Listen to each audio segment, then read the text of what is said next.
Hey everybody, welcome to Old Roommates.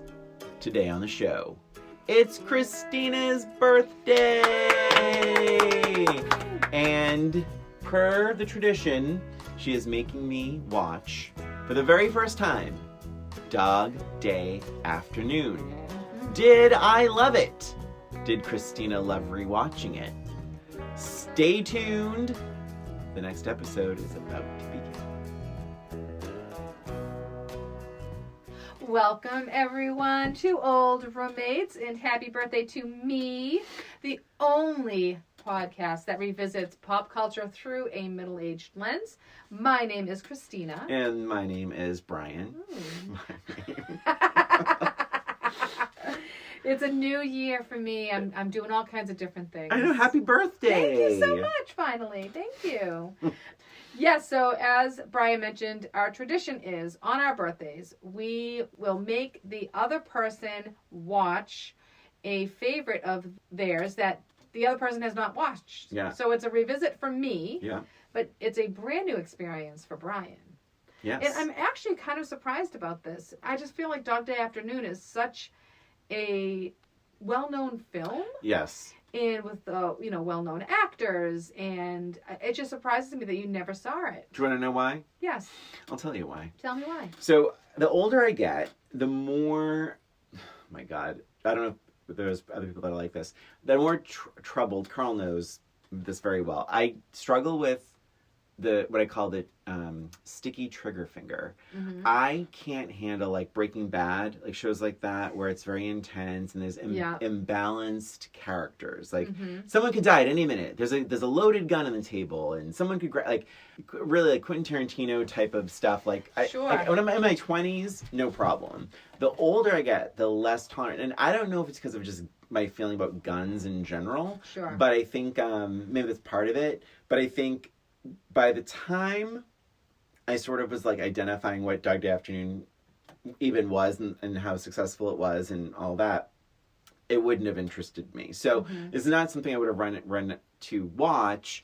Also, the 70s, we talked about this a lot in this podcast, it just seems scary anyway. The filming, the quality of the film. Even Bad News Bears, we talked about this. Like, there's something a little gritty, a little scary. Absolutely, yeah. And I just like, you know what? I don't know I know it's based on a true story. I don't know this Dog Day Afternoon story, and I know it's based on a true one. I don't know if I can handle 2 hours of people holding guns on people. That's like my worst thing. And in a 70s movie, it was just too much. Sorry, I suggested it. Had I known this, I don't think I would have put you through this torture. But here we are. Yes, but Christina, I am dying to hear. For the love of the podcast, you endured. Well, for the love of you, because it's your birthday. Thank you. But not to say I wouldn't revisit stuff, because at that point I've already watched it. But it's like, so I want to hear from you.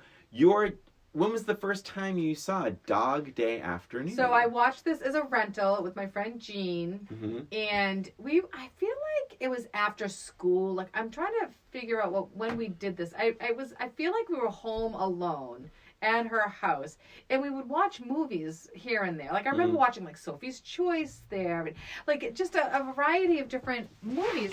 And I don't know if it's like our parents were both out working, and it was just like our way of. I don't think we were ditching school. I think it was just what we did after school. Right. How old were you in this? We were like in high school. Okay, all right. Yeah, definitely Teenager. high school. Yeah. So maybe, I'd say like 10th grade. Okay. Right? Something like that. But we rented it. Yeah. And as you know, I'm a huge Al Pacino fan. Yes. Always liked him. And we did watch dramas quite a bit back then. So I think we were just watching and saying, oh, well, this has Al Pacino in it. Let's watch it. So we watched it. And maybe because it wasn't necessarily the type of movie that I would normally watch, I guess, I loved this movie. For me, it wasn't predictable. It wasn't, maybe I expected it to be scarier because it's a bank robbery thing. But it didn't feel scary to me. I enjoyed the performances of the actors, especially Al Pacino. He was nominated, by the way, for Best Actor. And you know what's funny? I'll continue on this for a second. And you probably already have this information anyway. This movie never won anything. Like, what was it up against? Did you look it up? Yeah, One Flew Over the... One Flew Over the Cuckoo's Nest. I'm like, damn it. You know, like, one year off, and you probably would have got all the awards. But anyway. It did really quick. It did win for original screenplay. Yes. But it was nominated for like 6 Oscars, I think. Yeah. So, anyway, I just really enjoyed the storyline. It kept me, although it was 2 hours long, it did keep me interested. It flowed. When you think about, like, it's a 2-hour movie about a bank robbery, right? Mm-hmm. You think, oh God, how are they going to keep this interesting? Yeah. But I thought they did a really good job of keeping it interesting, and it moved along. Yeah. Like, it didn't feel like 2 hours to me. I just really loved it. I loved him. I just thought there was so much about it that I just really, really enjoyed. And I've watched it several times since. It had been a long, long time. Mm-hmm. But I watched it several. It was one of those movies where I recommend to everybody, like, oh, yeah, you got to watch Dog Day Afternoon, you know, that kind of thing. So I just loved it. I loved it. Loved it. Did you like it, though? I did not like it at all. So, Brian, I got to know, did you like it? I mean... So, I loved it. Did you? Yeah. And so... It took me so by surprise because of how funny that first, I would say 30 or 40 minutes is. Genuinely funny. The acting, and also this takes place in Brooklyn, Prospect Park and 17th Street. So I'm familiar with that area, but this is obviously in the 70s, based on a true story. Yes. This is kind of nuts. So the story only happened in August of 72. 3 years later, there's a movie. Yeah. So that's really fast. But I just loved it. And I think, I will say probably because I think most people know this, but I lived in New York for 14 years. But there's that Brooklyn sensibility of, like, nothing surprises anyone. Mm-hmm. And I think particularly it's a very different New York now, but I think in the 70s, it's so much grittier and more crime infested and filthy. I mean, the whole beginning, little intros of these cuts of New York and Brooklyn, very different than the cuts we saw in Cocktail. For sure. So it's a different kind of thing. There's litter and trash everywhere, I said, Carl watched it with me, and I'm like, that would have driven me crazy. Like, all that litter. But I didn't know what to expect. I expected a drama. I knew it was up for a lot of Oscars. I did a little bit of research. But I didn't know how funny this was. Yeah. It's so, like, Sylvia, the head bank teller. She's so good. I wanted to watch, like, her origin story. She's amazing. She's so cool. And, like, you don't have a plan? She's so good. I love the part when she was out with him, talking to, like, the police or whatever. Yeah. And he grabs her hand. She's like, what's this being so handsy? What is this? And he's like, oh, come on, you're already out. She's like, no, I'm staying with my girls. Like, oh, yeah. Such a good personality, like, such a great character. Yeah. And the actress had brought a lot to it. Yep, and from what I understand, I watched the DVD or the Blu-ray that I watched, there's a lot of these mini documentaries, and I watched all of them, but Al Pacino got a lot of those supporting actors and actresses from theater. So he was at that point he was doing a lot of theater, and he just was like, I want people that can improv, that can do things in like live and have it feel real. I think he struggled. I think Al Pacino was sort of struggling with this, like, being a movie production. He thought it would be better to have theater people in these roles. Sure, yeah. He was super effective. So true, yeah. Carol Kane is one of these. Carol Kane, I did not. that was a surprise to me watching it this time. I'm like, oh my gosh! But just the sensibility of it, of, like, these are people that live in New York City. Nothing shocks them. Nothing surprises them. There's never a moment, like I talked about the sticky trigger finger. I never felt that. You do feel that Sal is the loose cannon here, and you're never quite sure what he's going to do. Yes, that's exciting. But there is a point in the movie where I feel like, oh, you know what? I don't think anyone's going to die in this thing. I think I don't know how it's going to end. I did not know how it was going to end, but I don't think this is going to be that gritty thing I was expecting. And it really wasn't. I mean, there was a death, but but I thought it was just done so well. As much as it is funny, it feels real. Yeah, that's what I loved about it, is it does feel real.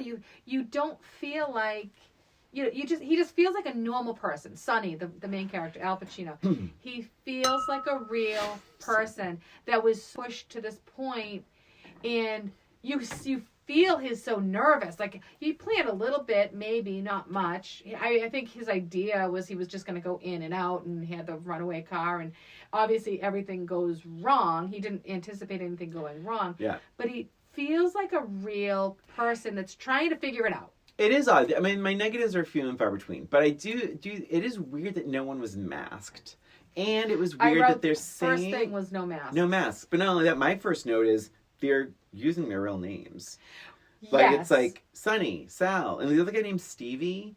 It's like Sonny, Sal, and Stevie or something. But it's like, but they're using their real names. Well, they're not smart about it, right? Like that. Yeah. I think that's part of it. Yeah. One of the moments that he has when the sergeant first calls, Brian Durning? Charles Durning. Yeah. Sorry. Brian Dennehy is what I was thinking. Yeah. So he's on the phone with them, and he's like, "Well, what's your name?" He's like, "I'm not going to tell you my name." And he's like, "But I gotta call you something. What can I call you? Just make something up." He's like, all right, you can call me Sonny." So I think that he just wasn't thinking that he would need to know these. Yeah, he just wasn't a smart guy. No. He just wasn't smart. Well, like, it was just so funny when he's like, she's like, "Well, listen, I need to go to the bathroom." Sylvia, and he's like, "All right." He's like, "Anyone else need to go to the bathroom?" And he's like, "Oh," and Sal's like, "Oh, great, now they all." No, everybody has to go. No, everybody has to go. But yeah, he's not super bright. Didn't have a plan, which Sylvia reminds him of consistently. Yes. It's almost like, because I think in her mind she's like, "Oh my God, I wish you had a plan so this would be over by now." Do you know what I mean? Right. Like, Exactly. And then Carol Kane's character, when yeah. she's on the phone with her husband, she says, "My husband wants to know how long this is going to take." Right. Yeah. I mean, it's like very, very real people, and I agree. So it's funny, you're having the same kind of reaction to it, that I did when I first watched it, because all around it's like this, you think it's going to be a drama, and it's like such a relief to know, like, oh my God, this is actually really entertaining and fun. Yeah. And you don't feel that same stress level. I mean, a couple of times you do, but it's not that bad. Yeah, and I think because that character Sonny is so likable, like, he's likable. He doesn't really want to hurt anyone, and you don't want him to get in trouble. You find yourself rooting for him. Like, you want him to get away. Right, correct. You know, he's doing this. He's actually doing this for like a noble reason that you found out. Was that surprising? To find now, did you? I knew that. Before I watched it, and that. I've known that for years. And I was curious about that because this movie has been kind of hailed as like a great depiction for the gay community because they don't make a big deal out of it. It's Not just, at all. It's like he just happens to be gay, and that is something that you never, ever, ever, ever, ever saw in the 70s or even the 80s and sometimes the 90s. You know, like it was always had to be like, oh, it's a gay man doing this, but you don't even know he's gay until 3/4 of the movie is over. It's not even a big. It's not an deal issue. It's at not all. a thing. And it's like, and it's funny because so I did some research. It's one of the first movies to portray a gay character as a protagonist, but even more so is like the trans character. The trans character played by Chris Sarandon, and he is so good. And I did a little research. I can't get over how much they look like the real people. Yeah. It's really wild. I did a little bit of that after I think they were very authentic, trying to get that right. The phone call they have, Leon and Sonny, is improvised. Oh my God, it's so good. It's such a good phone call. And what they decided was, like, they said they would just be two people trying to figure out what's wrong with their relationship. And that was the whole gist of it. And I think that's why it doesn't feel movie-ish. No. It feels like you're just watching two people in a relationship figure something out. It's really 1,000%. Done well. I love Chris Sarandon is so good in this. Leon, he is such a good character. Yeah. He also got nominated for an Oscar. Yes. Yeah. And Leon did end up getting that operation. Oh, wow. Okay. After in reality. All right. Yeah. He got the money from somewhere. I forget Yeah. Where? It's funny because I wrote this after the next day went back to my notes. So it was like, I do actually wish we talked about it so much, Carl and I. It's like, I actually wished I saw this movie 40 years ago, right? Yeah. Or 15, 25 years ago, 20 years ago. Carl seen it? No. He hadn't seen it. And he's like, Chris, this is one of Christina's favorite movies because he thought it was going to be super dark and edgy and violent. And it's so not. And so it's because it's shown so matter of factly, like because it's not sensationalized. Right. There's even, I guess, in the original script, they were supposed to kiss, and Al Pacino's like, no. He's like, and Chris Sarandon, they were both like, the worst thing is like, we don't want people laughing. Right. We don't want people laughing. If we push it too hard, they'll laugh. Yep. And so they were just very careful about being respectful to that relationship.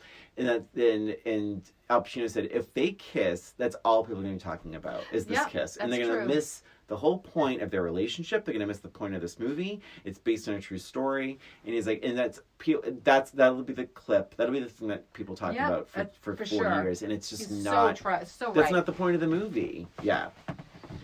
Because also it would be a little disingenuous because they were fighting.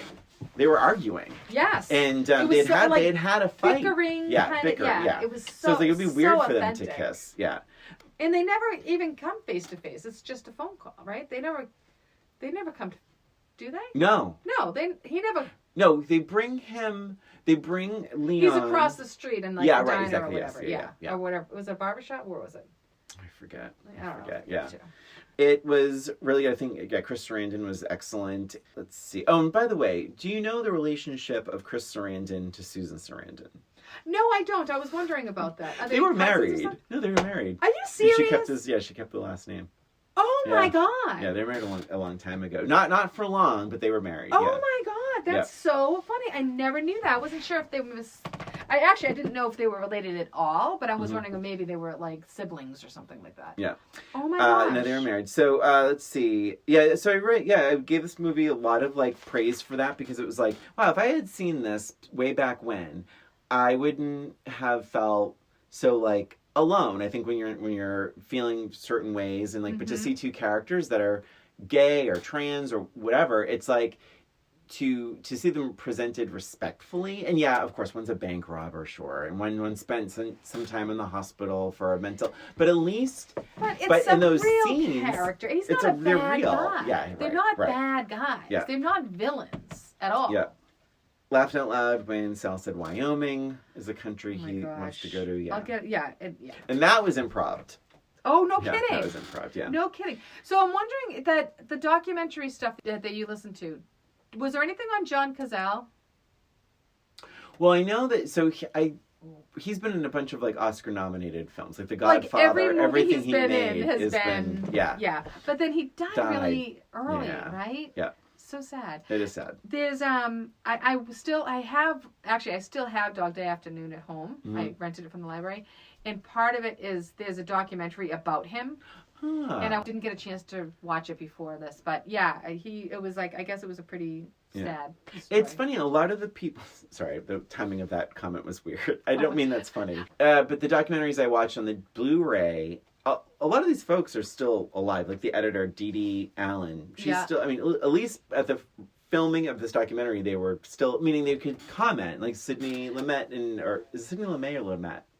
Sidney Lumet? Sidney Lumet? I think. Oh my God. I don't know. Either or. He was there to talk about it, Al Pacino, so it was nice. Chris Sarandon's in these documentaries. And so are any of the real people from the story in it?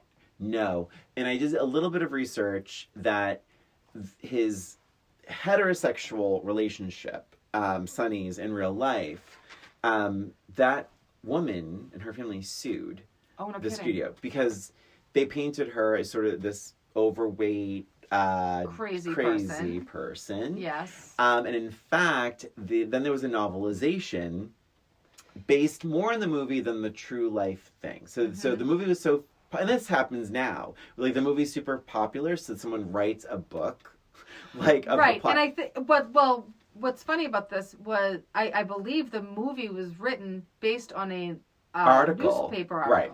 Yeah. And then it was, I believe it was written as a book. Yeah. like based on this true story. After the movie, and in the book, based on the movie, more so than that, is like they call her this is all Googleable, a fat crazy C word. And she's like, it's a little too close to home. Yeah, like I'm a real it's like, yeah, I'm a real person, person, hello. and I'm not these things. And I think a lot of this was dramatized to create that tension. Yes. But she's like, they took a lot of liberties, and no one's. She's like, I have no voice in this, and so she sued. I think she sued a few times. I think I think she won some, she lost some. Yeah, like there were other things going on, and then the family sued. There were a lot of lawsuits, and I don't think they were successful. I think a couple of them were, but or they issued apologies and all that kind of stuff. Yeah. But yeah, that was like she was great too. I liked that, and this I attribute this to the 70s. Where people look like real people. Yep. They can be overweight. They can, not look like movie stars. They can look like kind of rough. Like there's all the sweat that's all over everyone. Right. Oh my gosh. It was, yes. Yeah. So I liked when we talk about the 70s like that. I liked that it had that real vibe to it. Mm-hmm. Yeah. It was. I really, really liked it to the point where, spoiler alert, I had like very few notes. I was just watching the whole thing. I mostly went back the next day and was writing down my thoughts about it. I don't know how many notes you have. I don't want to take up too much time. I don't have a ton of notes, to be honest, because I was just super enjoying it. I have a really big struggle though. Okay. With the ending. So there's the point in the movie where the local police have to sort of give up or turn things over to the FBI. Yes. And I feel like the movie takes a drastic tonal very much change. So. Yeah. And I don't know how I felt about it. And I think that, well, again, so it's based on a true story, right? So I think that, we had to really understand that this wasn't all fun and games. Right. And this wasn't all just funny. Yeah. And there were real things at stake here. Yeah. And at one point, all of this delusional plan of flying to wherever it was, I forget where he ended up, not Wyoming, but I want to say it's like Algeria. I think that might be it. That at some point, like all of this crazy planning that has repercussions. Right. And I think that they purposely changed the tone when the FBI got involved. Yes, that's right? what I'm saying. So yeah, I think they purposely did that. And it makes the switch to like, okay, no, this is real life. It's time to really. Well, it goes on for a long time. This idea of like, he comes out, he gets the crowd going, he goes back in. Yes. He comes out, and it's like this thing. In Charles Durning's character is getting nowhere, and you feel that. It is weird that we don't. That Charles Durning character is just sort of just suddenly stops showing up. Yeah, he's just pushed aside. It's like the FBI will take it from here, and that guy. The actor who plays the FBI head is Matthew Broderick's father. Yes. And he was also in Family. And so I've only ever seen him be a nice guy. So when he's in this movie, I'm like, ooh, he's a dick. Like, they cut the air conditioning off. Like, they're trying to, like, sweat them out of this bank. Right, because he's not fallen for this crap. Like, as far as he knows, he is a criminal. Who is going to kill innocent people. Yep. So it goes from, okay, and the other thing too is, remember, he has the crowd on his side too, because I don't know if you did any research about like Attica and all that, but it was like a prison like riot. There was it was kind of a riot. It was like a standoff. Like they were like I forget exactly what happened, but yeah, basically the prisoners were like being treated unfairly. Mm-hmm. And so I guess it was kind of a riot. And then, but they came in, like the cops came in and just killed like 1 million people, a ton of people. And it was really like that kind of hit close to home, because a lot of this stuff has kind of been going on the past couple of years here. Mm-hmm. So kind of was like, ooh, wow, okay, hasn't changed much. Well, even when the black hostage is released, they think he's the criminal. They immediately think he's the criminal. Yeah. And it was the security guard. It was a security guard. Sorry, That's right, the security guard. So a lot of these tones was it was very much like still going on now, which was kind of interesting. But I guess I have a point somewhere down the line. But I think that the tone. It was like the tone. we had to kind of remember as an audience, like, wait, we shouldn't really be rooting for this guy, right? It kind of helped us to look at it from another point of view, like, okay, wait, no, this is kind of serious. Like, they don't know what's going on inside. They are still trying to protect the innocent people inside, and they don't really know. What I didn't like about it was how he really messed with Sonny's mind when he was like, okay, all right, we'll take care of Sal. Yes. And it was like, he's like, wait, what just happened? Did I just agree to something? Right. And they really took advantage of his inexperience and his not so brightness. Yeah. And he got completely confused and threw him off his game. But that made sense to me that the FBI would do something like that. That's why they're the FBI. Right. So, yeah, I agree. And you know me, I don't like a movie that is portrayed one way. It reminded me, Christina, a little of E.T. When the Peter Coyote's team comes into the house. It had that feeling. When they entered that car, I was like, oh, fuck, nothing good. This is not going to end well. Yeah, I was just waiting for the bullets to start flying. Yeah. Yes, that was a very surprising scene. But the reason why it didn't bother me that much is because I feel like it's billed as a drama. Mm-hmm. So the comedy part of it, the first 45 minutes of the movie, or whatever it is, that feels different to me than the drama. So it was almost like a bonus. Like, oh, okay, this is good. It didn't trick me into thinking it wasn't a drama, though. No. It never made me feel like it was a comedy and it's going to end like a comedy. It always felt like a drama to me with comedy sprinkled. Yeah. So that's why it didn't upset me as much. It didn't do the bait and switch. To me, I felt like, I mean, maybe because it went from daylight to nighttime. It just felt like a different... a lot of it. It was like a very different movie. The first time watching it, it felt like just too different tonally. Like, from the bank to the car. Because even the scene where he's talking about his will, and it's like, I don't know, are we there? Is that really is this really... Like, and I know it's true that happened. And it's like, is this really the tone right now? Because it didn't feel it. And then, when the FBI took over, the tone changed. I just think I didn't expect it to get dark, as dark as it got. And as a first time, say, film goer of this movie, I was like, oh. And I just wasn't ready for that. I think partly because I loved these characters. Yes, you really loved the characters. Yeah. It's true. I agree, and I feel I might have felt the same way. It was a long time ago when I first watched it. It's different watching it the second time around. Yeah, it is, and I'm not even just talking about like a revisit. Yeah, but it's very different watching it just for a second time, knowing everything that pans out and everything. It doesn't seem, to me, it didn't seem quite as drastic. Yeah. I loved all of that. Like, after they've made the plan to go and they're just waiting and they're waiting for the bus or whatever.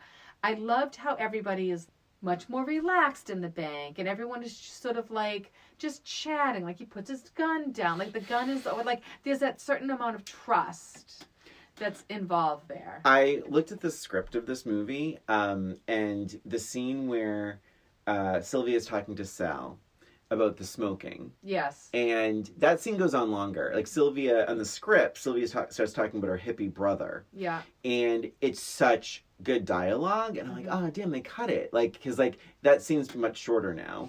But I just loved that, it's like you're saying. It's like they're having conversations about shit. Like, they're now just all talking to each other. People are dancing in the background. She's using his gun to... Like, he's teaching her how to be in the army, like how to hold the gun in the army. Like, that, I laughed out loud when that happened. What do they call that when hostages?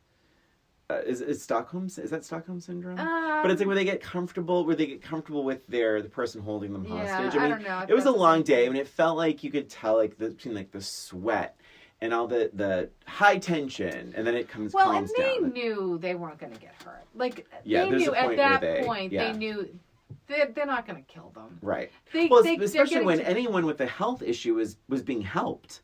Right. Somebody has a health issue. They usher them Get out. out, yeah. You know. Exactly. Yes, exactly right. Mm-hmm.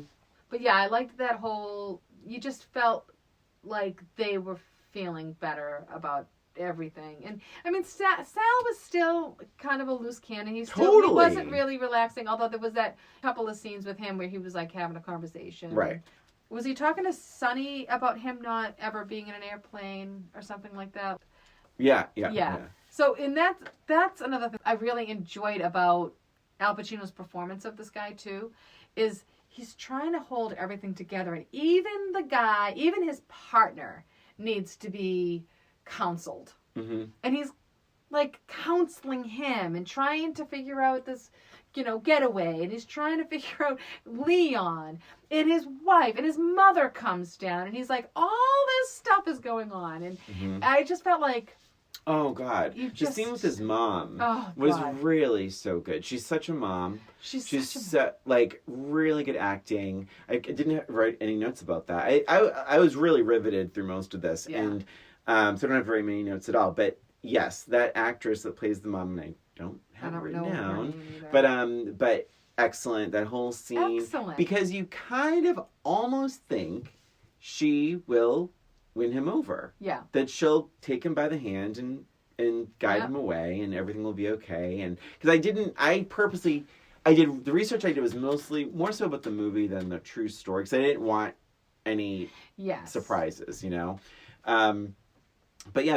so I will say this too. So we've had, so far for these birthday episodes, I've watched, the first year was The Jerk. Yep. Second year was French Kiss. Right. And this year is Dog Day. This is absolutely by far like my favorite of the good. three. Yeah. And I've been wanting to do Dog Day Afternoon for a while. From the beginning. Yeah. But I'm like, I don't know, it might be just too much. Like, it's a 2-hour movie. Yeah. It's, drama. Like, let's lighten it up a little bit. But so I'm glad I chose it, because I've been really wanting to do this. Yeah, no, it was excellent. So, what'd you think of the end? The very end. I'm being dead honest. I really do think it was too dark. I think it was just, and I don't mean like I can't handle that. It's really more like tonally. Like I felt like a different movie. Too heavy, too dark. Yeah. Sal, you're talking about the demise of Sal. Yes. And then it's weird because like it's very shocking. Shocked you know something bad's gonna happen. And then he's like, well, we Sal, knew he was sit gonna back. get caught. Yeah. Well, he like kept saying, "Hey, Sal, do me a favor. Keep that gun back. Keep that gun back. Okay, we're gonna hit a bumpy road. Keep the gun right. Yes. The Lance Henriksen from Alien and everything else. He plays the young cop who's driving, and you got such the mob mentality. Like there are people that want to see these robbers burn. Mm-hmm. There are people that want to see these robbers celebrated. And it just felt so aggressive on both sides. Like you're watching this car ride and you're like, oh God, I don't know how this is going to end. But he kept saying, hold the gun back, hold the gun. I'm like, well, clearly something's going to happen with the gun. Yes, for sure. Well, they get caught. Something's going to happen. Right. The ride is so long. Yeah. The ride from the bank to the airport is so long. I remember Matt was saying like, wow, they really did get a plane. They got it ready. And I'm like, yeah, like they did it, which was also like in hindsight, I'm like, yeah, I guess that is kind of surprising because they didn't have to. They could have just had him drive to the airport and have it surrounded by. Yep. Like that would have been a solution. Yeah. But they still had hostages too. So. Right. Anyway. But yeah, when then Sal gets shot, spoiler alert, like it's like, oh shit, and you're at the same time it's like I guess that had to happen. Yeah. But when it just ends again, that 70s coldness. It's just done. Yeah. There's no music. And there's nothing. Yeah. There's no dramatic music. There's no music. It's just the sound of the planes. Yep. As the credits roll. Yep. Yeah. That's exactly what I wrote too. Like I said, the ride to the airport is so intense. And what's that say? I don't know. I can't read my writing. But no music at the end. Yeah.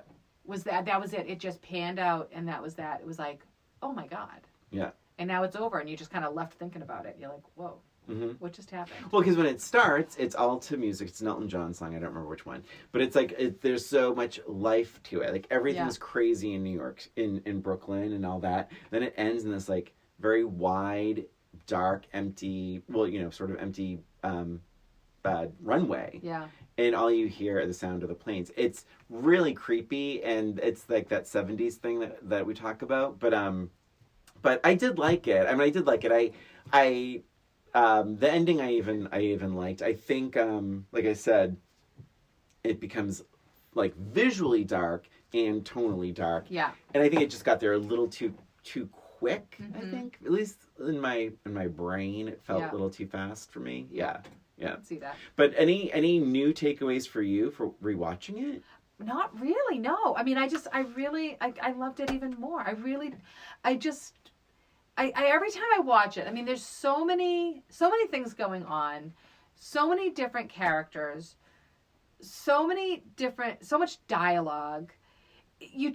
Every time you watch it, you just get so much more out of it.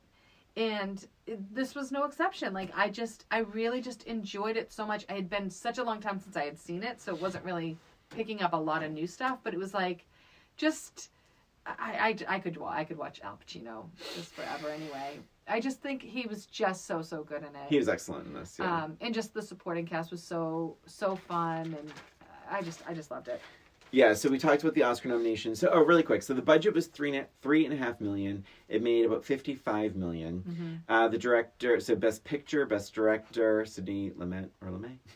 Best Actor, Best Supporting Actor for Chris Sarandon. Original Screenplay, which it won for Frank Pearson, and then editing, Dee Dee Allen.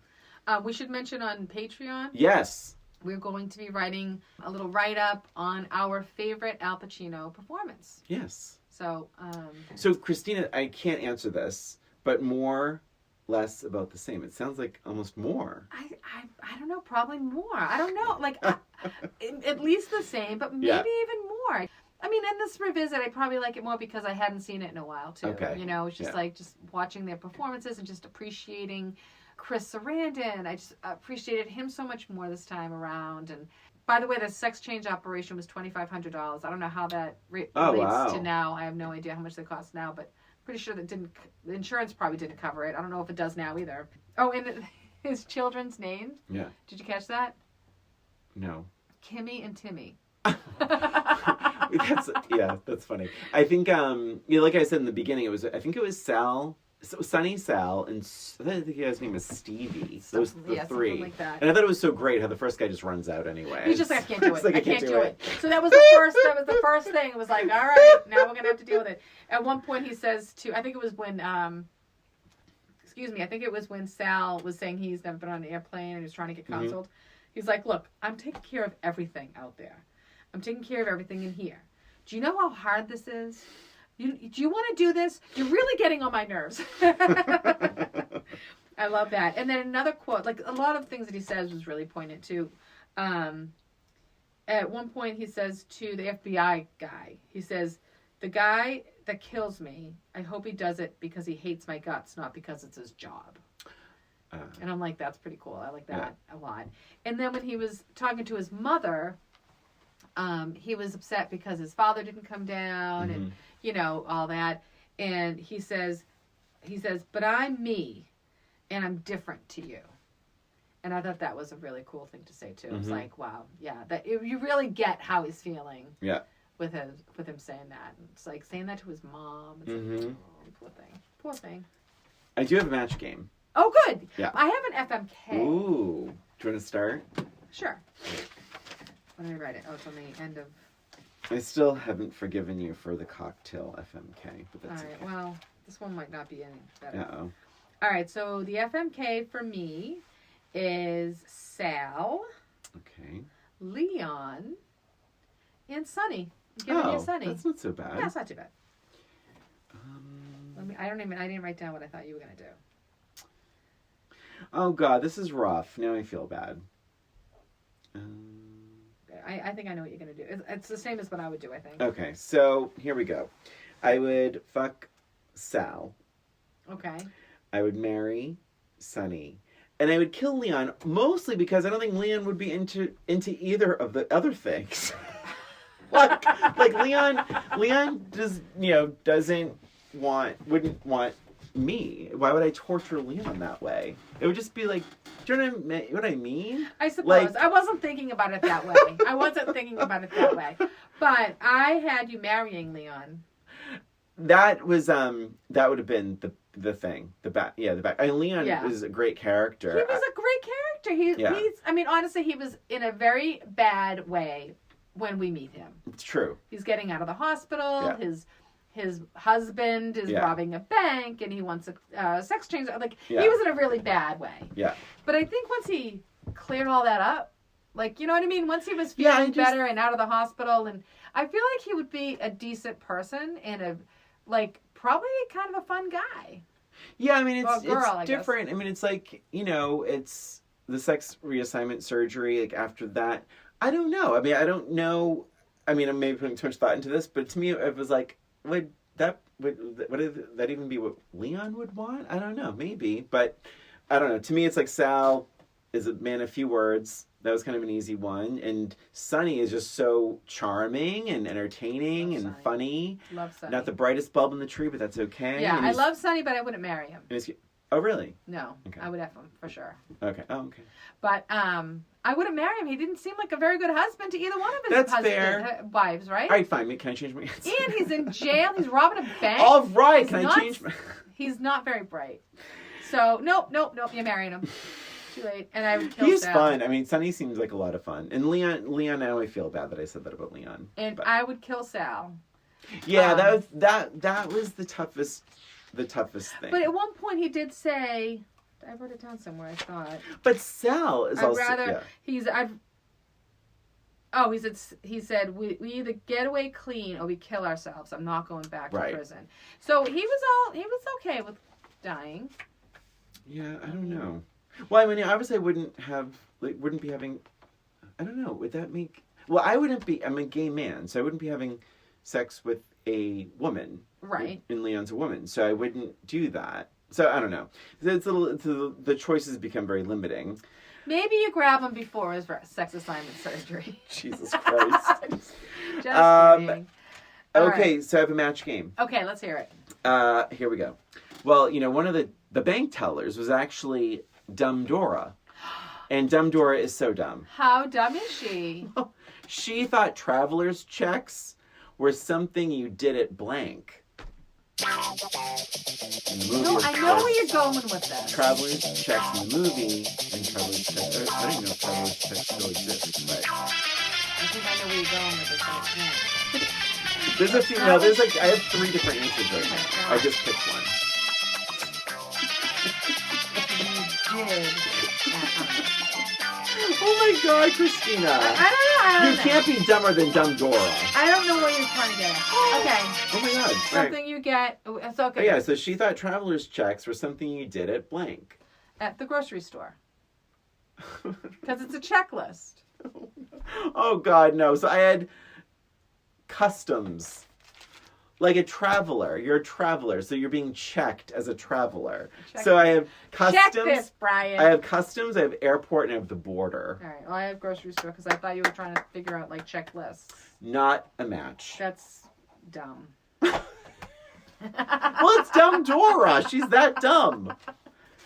And that is Dog Day Afternoon. Christina, happy birthday. Oh, thank you so much. I'm so glad you liked it. That was the best birthday gift ever. Oh, good. Because I didn't get you anything. What?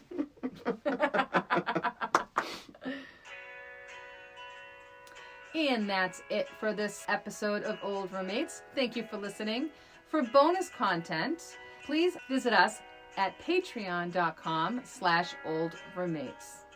And follow us on social media, Instagram, Facebook, @OldRoommates. Thanks for listening. Until next time.